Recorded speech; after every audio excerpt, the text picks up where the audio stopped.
यहाँ त किचनमा गएर आज चाहिँ पानीपुरी बनाउन गइरहेको छु। पानीपुरी बनाउने मेरो सिपलाई चाहिँ तपाईहरुले मूल्याङ्कन गर्नुहोस् है।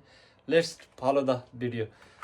बजारबाट किनेर ल्याएको यसलाई चाहिँ अब यहाँ तातो तेलमा यसरी राखेर चाहिँ हामीले पानीपुरीका रूपमा बनाउनु पर्ने हुन्छ।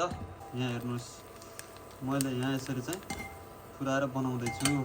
फुर्यो नि ल। यो चाहिँ पानीपुरीको टक्क यस्तो राम्रो शेप चाहिँ हामीले यसरी चाहिँ घरमै ल्याएर चाहिँ फुराएर चाहिँ बनाउन सक्छौँ। यसरी फुराउने काम चाहिँ मेरो। बेला चाहिँ पानीपुरी फुराएर सकिसकेको छ। अब यो भन्दा पछाडि चाहिँ यो पानीपुरी भित्र चाहिँ राख्ने मसला आइटम बनाउन गइरहेको छु। हेलो, यति बेला चाहिँ पानीपुरी र पानीपुरी भित्र राख्ने मसलाहरू बनाएर म यहाँ रुममा आइसकेको छु। अब यो चाहिँ मैले मसलाहरूलाई चाहिँ यसरी टक्क पानी भित्र राखेर सेट गरेर चाहिँ खानलाई चाहिँ राख्छु। यसरी चाहिँ है, यसरी चाहिँ पहिला रेडी गर्छु, त्यसपछि ल्याम्म खानेछु। अब कस्तो यसरी चाहिँ मैले टक्क बनाएर राख्दैछु आइटमहरू। अब चाहिँ मैले खाने काम एकछिनमा सुरु गर्छु होला। तलमा यो चाहिँ मिक्सचर मसला पाउडर भनेको छ, पानीपुरी मसला भनेको छ। यसरी चाहिँ यो पानीपुरी मसला विभिन्न किसिमका सामग्रीहरू राखेर बनाइदिएको हुन्छ।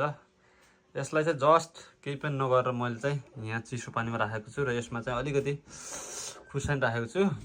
यसमा चाहिँ अलिकति धनिया मिश्रहरू, अलिकति प्याजहरू पनि सानो टुक्रा पारेर राखेर पनि अलि मजाले अझ बेस्ट बनाउन सकिन्छ होला। मैले चाहिँ धेरै राखेको छैन अहिले चाहिँ।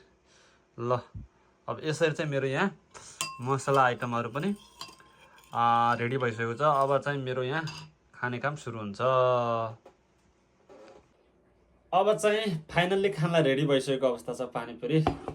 यहाँ चाहिँ मैले आफैले होममेड घरमै बनाइसकेको छु। यहाँ पानीपुरीको झोलसँग चाहिँ अब मजाले मैले खानुपर्ने हुन्छ होइन। मेरो फिटनेसको टाइम हुन्छ। फिटनेस खाएपछि मैले चाहिँ भन्छु, फिटनेस गरेपछि चाहिँ मैले भिटामिन चाहिँ खानुपर्छ यो। र मैले सधैँभरि खान मिल्दैन यस्तो खानेकुराहरू। मैले हप्तामा एक दिन मात्र खाने गर्छु यस्तो किसिमको पानीपुरी, चटपटे, यो किसिमको चाउचाउहरू। नत्र म जङ्क फुडहरू खासै युज गर्दैन। एकदम फिटनेस गरिरहेको छु अचम्म मैले। फिटनेसले गर्दा चाहिँ म त्यो प्रोटिन एकदम युज गर्नुपर्छ र प्रोटिन कार्बोहाइड्रेट जस्तो खानेकुराहरू खानुपर्ने भएको भएर मैले चाहिँ यसरी पानीपुरी जथाभावी खानेकुराहरू खाँदैन। जाँड रक्सी चुरोट पनि यसरी चाहिँ मैले खान पनि मिल्दैन होइन।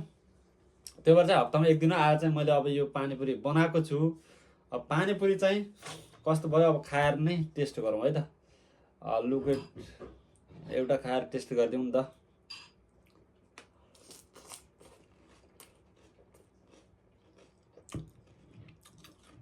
दमदार बनिएको छ। मैले आफैलाई ऱ्याङ्किङ 10मा ऱ्याङ्किङ गर्नु पर्दाखेरि चाहिँ मैले बनाएको चाहिँ 10मा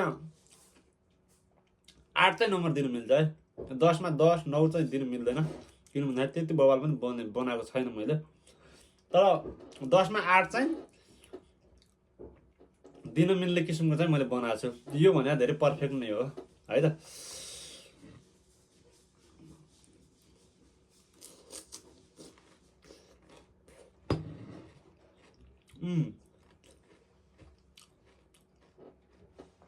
डब्बाल मिठो भएको छ।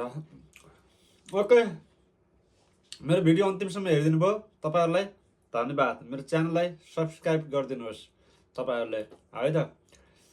सबैलाई धेरै माया, सबैको जय होस्, कल्याण होस्। जय पशुपतिनाथ।